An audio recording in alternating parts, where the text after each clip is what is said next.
स्वप्ने विरली दिशा हरवली रडलो सामोक्षी आयुष्याचा ग्रहण लागले व्यसने केवल साक्षी भरकटलेला पतंग फाटे व्यर्थ उडे आकाशी वादळ सुटले अंधकारले उठे दीप अंधारी मुक्तांगण या पुण्यातील व्यसनमुक्ती केंद्रामध्ये आम्ही आहोत।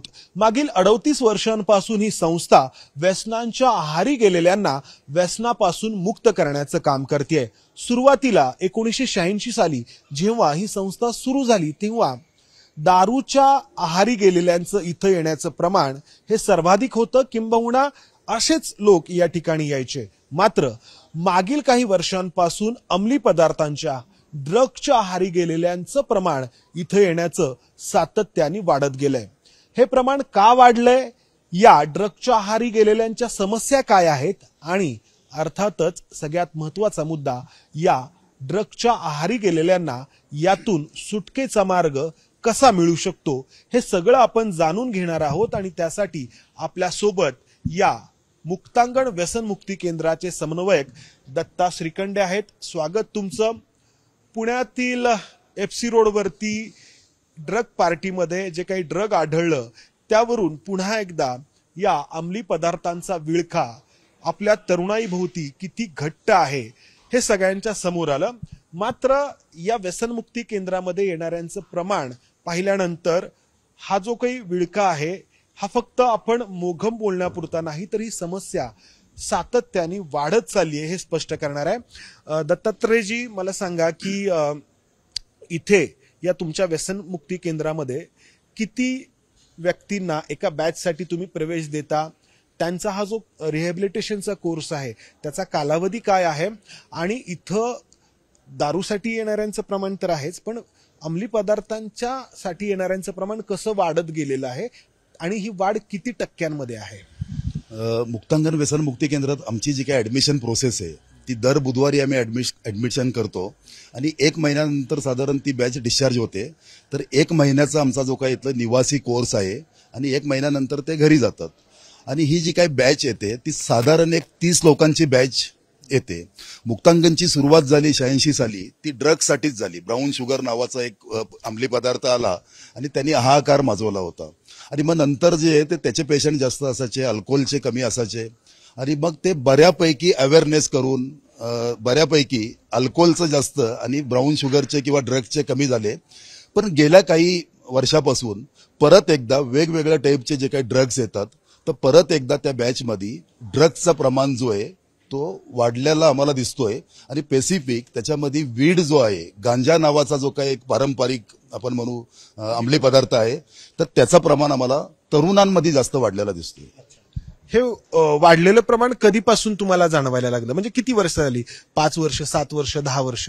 गांजाचं प्रमाण जो आहे तो गेल्या 15 वर्षापासून सुरू आहे, पण गेल्या दशकामध्ये गेल्या 10 वर्षापासून वेगवेगळे ड्रग्स, म्हणजे जसं आपण म्हणू की दारू पिणारा अगोदर बियर पितो, तर तसंच ड्रग्स घेणारा पहिल्यांदा जो आहे तो वीड वगैरे असं साधं व्यसन करतो आणि नंतर मग त्याची हाय जी आहे ती वाढत जाते। मग त्याला मग ब्राऊन शुगर, मग MD झालं, LSD झालं, किंवा इतर जे काही अंमली पदार्थ आहेत, खूप सारी आता नवनवीन अंमली पदार्थ येतात, तर मग नंतर तो मल्टी ॲडिक्शन मध्ये, मल्टी ड्रग्स मध्ये तो अडकतो। म्हणजे सुरुवात ही गांजापासून होते आणि पुन्हा त्याला क्युरिओसिटी निर्माण होते म्हणा, किंवा त्याचं व्यसन आणखी वाढत जातं आणि वेगवेगळे अंमली पदार्थ तो घ्यायला लागतो। हा, तर मग तसंच येते की नंतर मग तो गांजामध्ये त्याचे भागत नाही, मग ब्राऊन शुगर आणि इतर व्यसनाचे इतर अंमली पदार्थ। आणि आता आपण जे काही बघतोय तर एरिया वाईज पाहिलं तर खालच्या तराला तुम्हाला वीड किंवा गांजा जास्त दिसेल, वरच्या लेवलला तुम्ही गेले तर तिथं इतर अंमली पदार्थ, कारण त्यासाठी खूप पैसा लागतो, तर त्यासाठी मग इथले इतर अंमली पदार्थ जे आहेत ते म्हणजे जे काही आर्थिक दृष्ट्या खालच्या वर्गामध्ये आहेत ते गांजा घेत आहेत आणि ज्यांच्याकडे पैसा आहे ते इतर घेत आहेत। पुण्यातल्या कुठल्या कुठल्या भागांमध्ये काय काय असं तुम्ही सांगू शकाल की कुठल्या भागांमधले येणारे रुग्ण हे अधिक या व्यसनाच्या आहारी गेलेले आहेत किंवा हा अंमली पदार्थ घेत आहेत? असं आपण जर विमाननगर भागात गेलो पुण्यातल्या, तर विमाननगर भागामध्ये आपण म्हणू की मिक्स आहेत सर्व. म्हणजे विमाननगरच्या बाजूला टिंगरे नगर आलं किंवा त्या भागात गेलो तर आपण वडगाव शेरी आलं. आणि विमाननगरमध्ये खूप सारे स्टुडंट आणि बाकी सर्व आहेत, मोठमोठ्या कॉलेज आहेत. तर तिथं तुम्हाला मिक्स भेटेल आणि प्रत्येक टाईपचं तुम्हाला तिथं व्यसनी मिळण्याची शक्यता आहे. पण आपण जर स्लममध्ये किंवा बाकी ठिकाणी गेलो तर एक पूर्वीचं व्यसन ब्राऊन शुगर किंवा वीड हेच जास्त दिसेल. ब्राऊन किंवा गांजा, ब्राऊन शुगर किंवा गांजा. आणि आता आपण म्हणतो की विमाननगर, तसंच झालं मग कल्याणी नगर झालं किंवा परवाचं FC रोडचं पाहिलं किंवा आपण अशा ज्या काय मोठमोठ्या ज्या काय की पैसे खर्च करू शकतात, तर तिथं ही मोठमोठ्या लेवलची जी काय आपण म्हणू MD किंवा LSD झाली किंवा ही मोठी जी काही ड्रग्ज आहेत ती भेटतात. आणि आपण आत्ताच पाहिलं ना की काही महिन्यापूर्वी पुण्यातल्या विश्रांतवाडीमध्येच MDचा खूप मोठा साठा, जर असा साठा जर भेटत असेल तर तेवढ्या प्रमाणात लोक घेणारी आहेत ना पुण्यात. आणि फक्त विश्रांतवाडीमध्येच तो साठा पहिल्यांदा सापडला असं नाही. पुण्यातील ललित पाटील प्रकरणामध्ये हे सिद्ध झालं की किती मोठ्या प्रमाणामध्ये या ठिकाणी मेफेड्रॉन तयार होतोय आणि विकलं देखील जातंय. आणि त्यानंतर पुण्यापासून काही अंतरावरती असलेल्या कुरकुम MIDC मध्ये तब्बल 3,000 कोटी रुपयांचं मेफेड्रॉन पकडलं गेलं. याच्यावरून किती मोठं प्रमाण आहे या अंमली पदार्थांच्या या सगळ्या व्यसनाचं. मंदार दुसरं काय माहितीये का की पूर्वी पारंपरिक व्यसनच होती, चरस, गांजा किंवा अफूपासून तयार होणारे ब्राऊन शुगर, हिरोईन. आता जे ते लॅबमध्ये होणारी खूप आहेत. म्हणजे आता जर आपण हे पाहिलं की कुरकुमला फॅक्टरी होती, म्हणजे MD वगैरे असे जे आहेत, तर ते कुठल्या तरी एक लॅबमध्ये तयार होतात. आर्टिफिशियल तयार करणाऱ्यांना सोपं आहे, त्याची वाहतूक करणं सोपं आहे.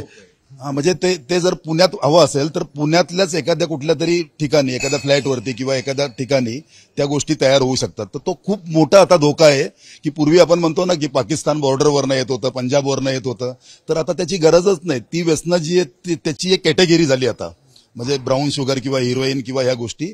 दुसरी कॅटेगरी जी आहे ती आपण म्हणू की या सर्व की जी लॅबमध्येच, एखाद्या लॅबोरेटरीमध्येच ती तयार होतात. आणि तो खऱ्या अर्थाने धोका आहे आणि त्याचे साठे जे काय ठिकठिकाणी जास्त मोठ्या प्रमाणात पकडले जातात.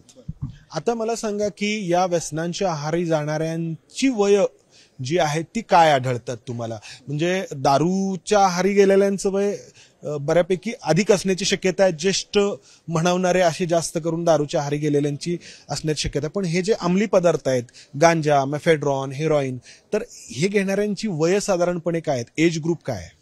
आपण असं म्हणू की एक दशकापूर्वी आपण प्रत्येक स्लममध्ये व्हाईटनर नावाचा एक आला होता आणि तेव्हा तेच दिसत होतं.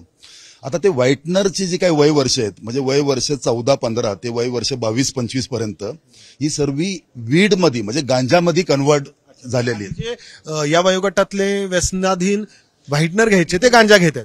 ते आता गांजामध्ये कन्वर्ट झालेले आहेत. आणि यांच्यातलं जर वय पाहिलं आपण तर वय वर्ष 14-15 ते वय वर्ष 25 पर्यंत हा वय दिसतो. आणि आपण वय वर्ष 14-15-16 मध्ये तो वीड घेत असतो, गांजा घेत असतो. आणि त्याची जर वाढत गेली आणि जर नंतर हिस्ट्री पाहिली आपण 2020-22 मध्ये पाहिलं तर त्याला इतर जे काही अंमली पदार्थ आहेत ते 2-3 व्यसनं जे ती चिटकलेली असतात. म्हणजे तो गांजा घेत होता पण नंतर पाहतो तो ब्राऊन शुगरही घेतोय. त्यांनी आपण पाहिलं हिस्ट्रीमध्ये तर LSD पण ट्रायल केलेलं आहे, त्यांनी MD सुद्धा घेतलेलं आहे. आणि मग नंतर जो आहे तो मल्टी ॲडिक्शन त्याचं तयार होतो आणि मग ते खूप अवघड आहे. मग गुन्हेगारी आणि बाकी सर्व गोष्टीमध्ये तो माणूस शिरलेला असतो. म्हणजे तुमचं म्हणणं आहे की 14-15 वर्षांच्या वयापासून हे घेतलं जाऊ लागलेलं आहे, म्हणजे अल्पवयीन म्हणू आपण, अशी मुलं हे घेत आहेत. अल्पवयीन मुलं. मुक्तांगणमध्ये पण आम्ही जे काय ती अशी मुलं जी आहेत त्यांना OPD वरती ट्रीटमेंट देतोय.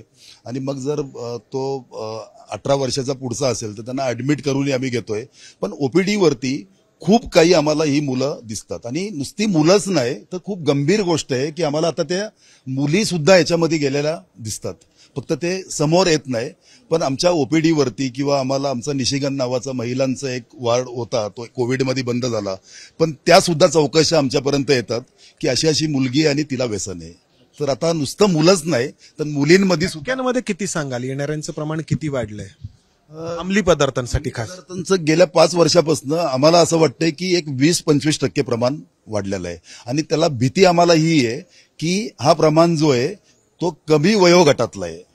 हा म्हणजे जे तुम्ही म्हणताय तसं अल्पवयीन पासून ते अगदी 22-25 वयोगटापर्यंत. बरोबर आहे. हा याच्यामध्ये येणारी मुलं ही आर्थिकदृष्ट्या म्हणजे दुर्बल घटकातली पण आहेत आणि श्रीमंत पण आहेत, अशी दोन्ही पण आहेत. दोन्ही पण आहेत. दुर्बल घटकातली जी काही मुलं आहेत तर त्यांचं आपण पाहिलं तर ते गांजा आणि त्यांना जे काही परवडेल त्याच्यावरतीच हे असतात. आणि एखाद्याला जर पुढे जाऊन पुढची व्यसनं करायची असतील तर मग म्हणायचं की तो आता गुन्हेगारीमध्ये गेलेला आहे आणि त्याच्याकडे कुठला तरी इझी मनी येतोय. आणि मोठी व्यसनं जी आहेत तर त्यांना खूप मोठं पॉकेट मनी आहे, घरात काहीच कमी नाही आहेत. आपण आता बघतोय पुण्यात जे काही आता चाललेलं आहेत तर ती सर्व कॅटेगरी जी आहेत ती अशा लेवलची आहेत की त्यांना दिवसाला 5-10 हजार खरचणं पण त्यांना सोपं आहे. आता मला विचारायचं की तुमच्या इथे ही अंमली पदार्थांच्या आहारी गेलेली मुलं मुली जी येतात तर त्यांच्याशी जेव्हा तुम्ही बोलता, समुपदेशनासाठी त्यांना काही सल्ला देता, तर तुम्हाला काय आढळतं? त्यांनी पहिल्यांदा हा अंमली पदार्थ का ट्राय केलेला असतो? म्हणजे क्युरियोसिटी म्हणून केलेला असतो, कोणाच्या तरी संगतीतून केलेला असतो, की त्यांना काहीतरी टेन्शन असतं किंवा काहीतरी प्रेशर असतं किंवा आणखी कोणत्या कारणामुळे त्यांनी तो ट्राय केलेला असतो? म्हणजे एक जनरल मी विचारतोय, प्रत्येकाचं कारण वेगळं असू शकतं. वेगळं असू शकेल, पण आपण म्हणतो क्युरियोसिटीज, की कोणीतरी सांगितलेलं असतो की हे घे आणि तुझे एकदम फिलिंग चांगल्या येतील, बरं वाटेल. काही लोक वेगवेगळ्या कारणासाठी की तुला कॉन्फिडन्स येईल, आत्मविश्वास येईल. काही लोक म्हणतात की सेक्शुअल ऍक्टिव्हिटी जी आहेत त्या आणखीन चांगल्या पद्धतीच्या होऊ शकतात. आणि हे आपण म्हणतो ना लॅबमधनं आलेले जे त्यातनं त्या गोष्टी तात्पुरत्या होत पण असतील. पण अशा सर्व ज्या काही गोष्टी आहेत आपण म्हणू की अशी जी काही व्यसनं आहेत तर ती क्युरियोसिटी म्हणूनच केला जातो. आणि तो व्यक्ती याच म्हणतो की एकदा करू आणि सोडून देऊ, काय तेवढं, मी एकदा बियर घेतली होती ना, मी एकदा तंबाखू घेतली होती ना, एकदा सिगरेट प्यायला होतं ना. पण ड्रग्जमध्ये असं आहे मंदार की एकदा ते घेतल्यानंतर तो माणूस सोडू शकत नाही. आणि मग त्याच्या आयुष्यातली जी काही 2-4-5 वर्ष 10 वर्ष तो संपतो तरी, किंवा अशी चांगली संस्था असली मुक्तांगण सारखी तर तो इथं येऊन त्याला परत एक पुनर्जन्म तरी मिळतोय. तर पहिल्यांदा म्हणून ट्राय करतात.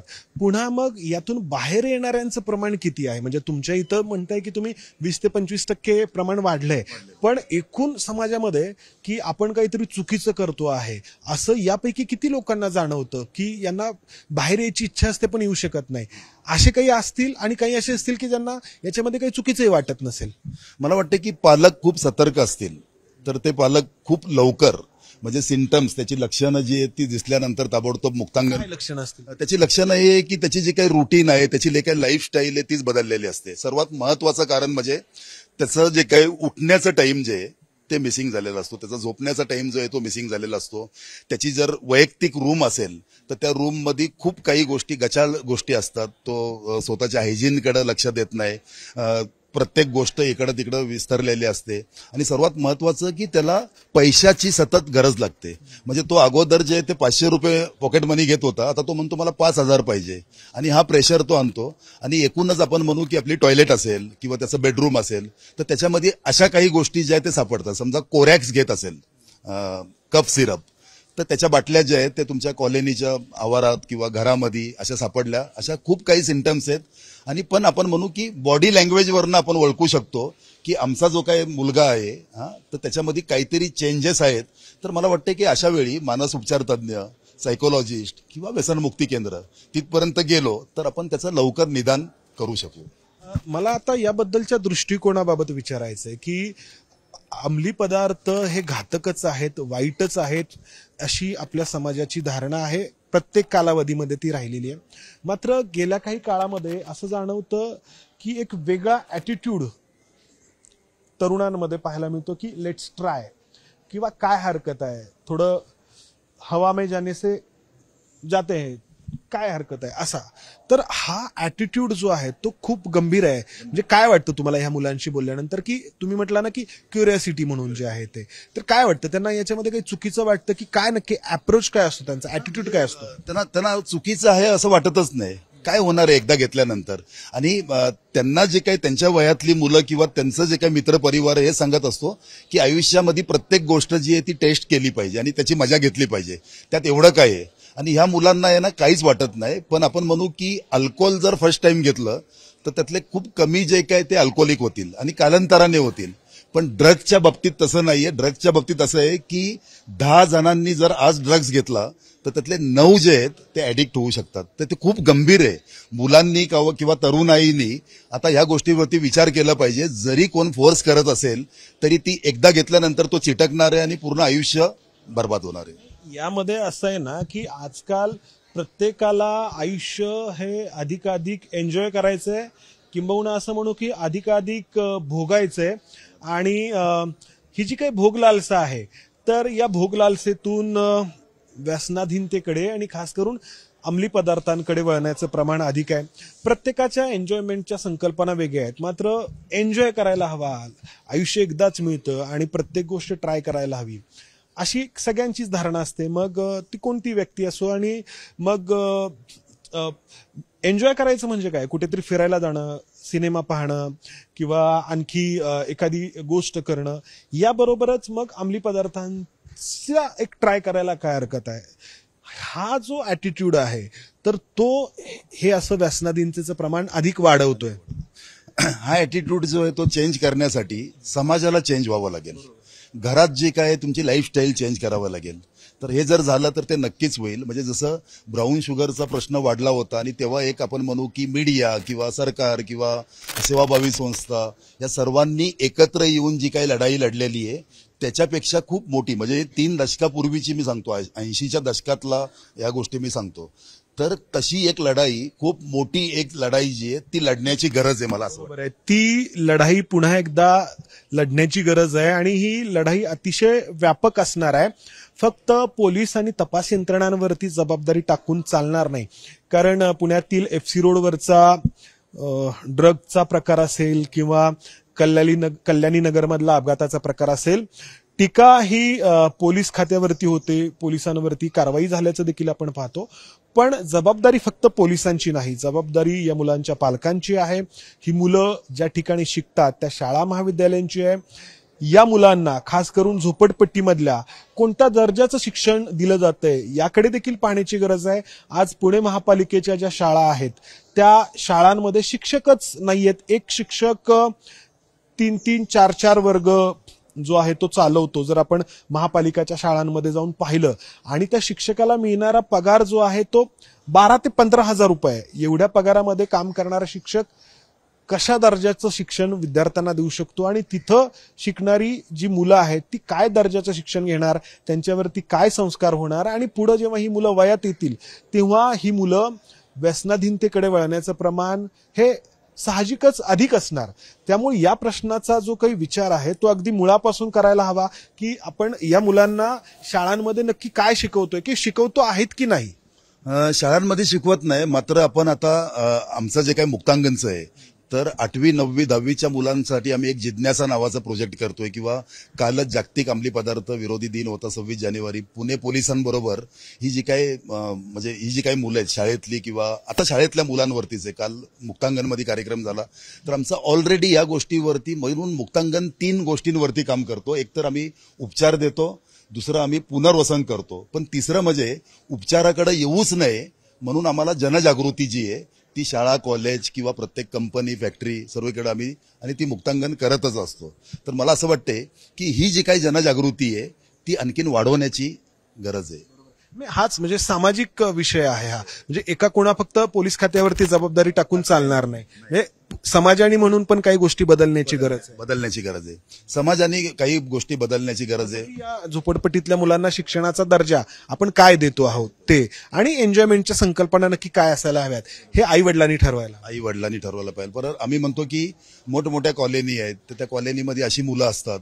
तर हे जे काही कॉलनीच्या मीटिंग्स होतात तर त्या मीटिंग्समध्ये असं विषय घेऊ शकतो की आपली जी काही कॉलनी आहे तिथं असं काही गडबड चाललेलं आहे. मला वाटते प्रत्येक माणसाने ना घरात पाहावं की घरात खूप मंदार लवकर लक्षात येईल की आपला मुलगा जो आहे तो एक 4 महिन्यापूर्वी काय होता आणि आता तो का वागतोय. तर तिथनं हा अवेअरनेस जर सुरू झाला. त्याला जोडून प्रश्न विचारायचा आहे की जे व्यसनाधीन मुलं इथं येतात तर त्यांच्या पालकांची हिस्ट्री काय असते. हिस्ट्री याचा अर्थ की ते पालक त्यापैकी काही जण आधी कुठलं तरी व्यसन केलेले असतात का, किंवा पालकांना बघून ही मुलं त्याकडे वळतात का. कारण आता आपण पाहिलं की खूप कमी वयातच ही मुलं व्यसनाधीन होत आहेत. तर मग काय आढळतं तुम्हाला आणि पालकांना मग याच्याबाबत काय गिल्टी वाटतं का जेव्हा ती इथे येतात तुमच्याशी बोलतात तेव्हा. म्हणजे बऱ्याच म्हणजे आपण समरीश म्हणू शकतो, असं की मिक्स म्हणू शकतो की प्रत्येक पालक घेतोच असं नाहीये. बऱ्याचदा पालक सुपारीचा खांड सुद्धा खात नाही आणि मुलगा जो आहे त्याला त्याच्या कॉलेजमध्ये किंवा शाळेमध्ये तसं जे काय तो वातावरण मिळतो आणि तो घ्यायला लागतोय. तर पालक घेतातच असं नाही, पण पालक जर घेत असतील तर मुलं घेण्याचं प्रमाण गुटख्यामध्ये आम्हाला तो अधिक आहे.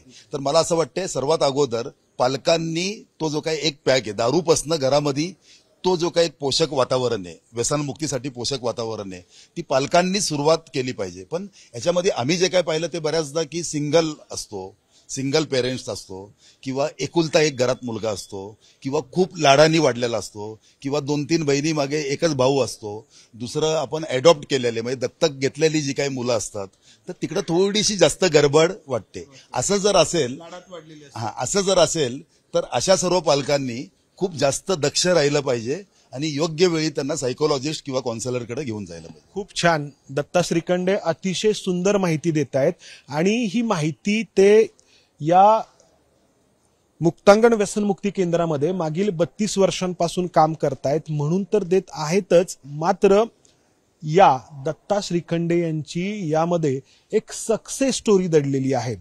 दत्ता श्रीखंडे या व्यसनमुक्ती केंद्राचे समन्वयक होण्याआधी त्यांच्या तारुण्यामध्ये स्वतः अंमली पदार्थांच्या आहारी गेले होते.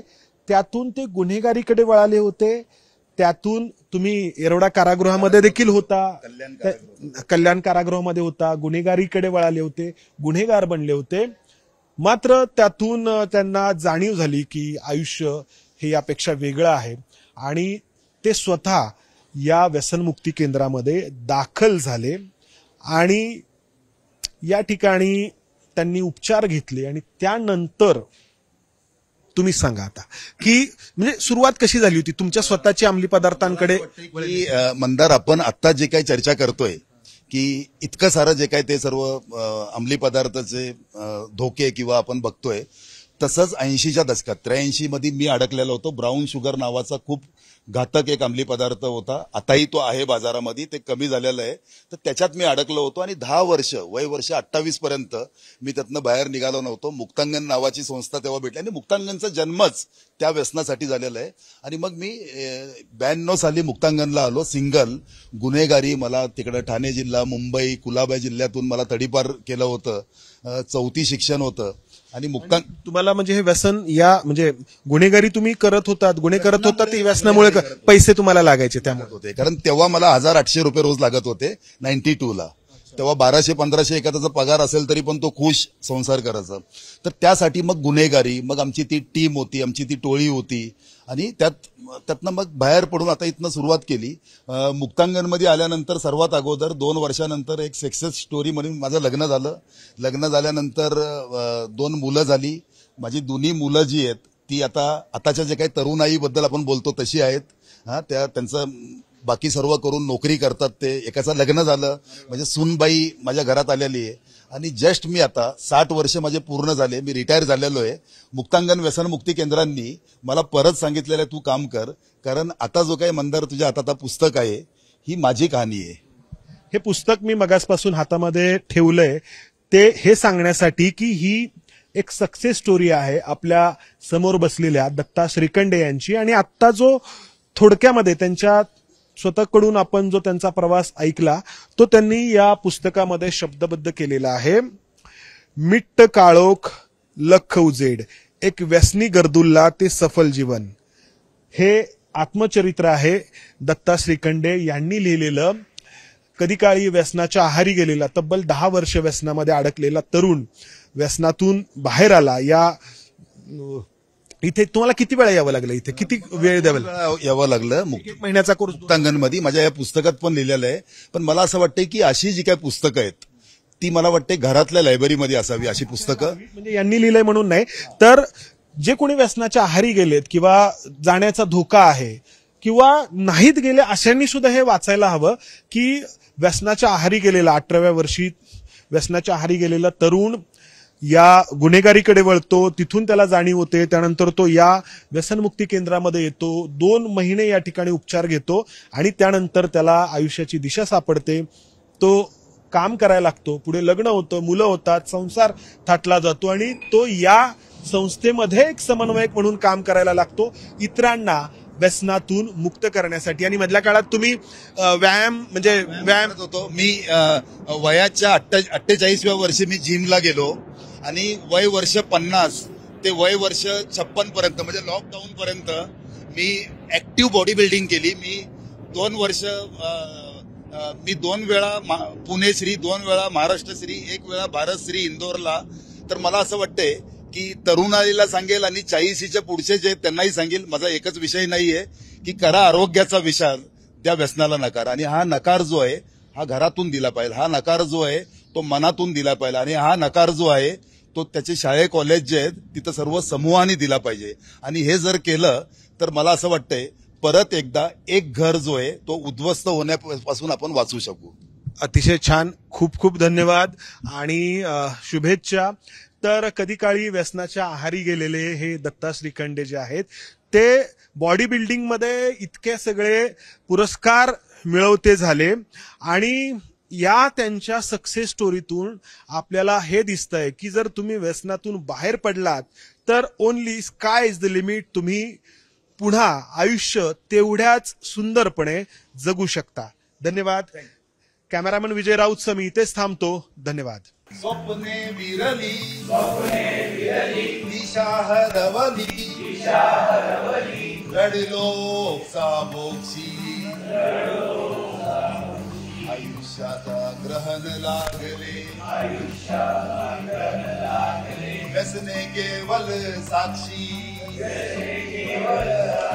भरकटलेला पतंग फाटे व्यर्थ उडे आकाशी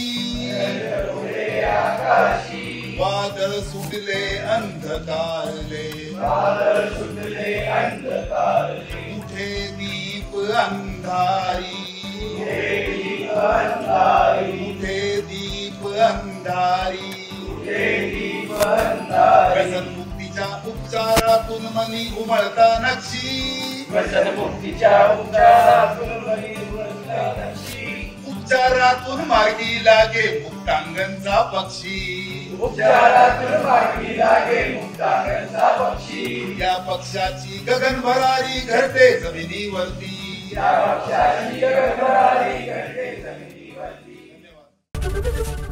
एबीपी माझा, उघडा डोळे बघा नीट.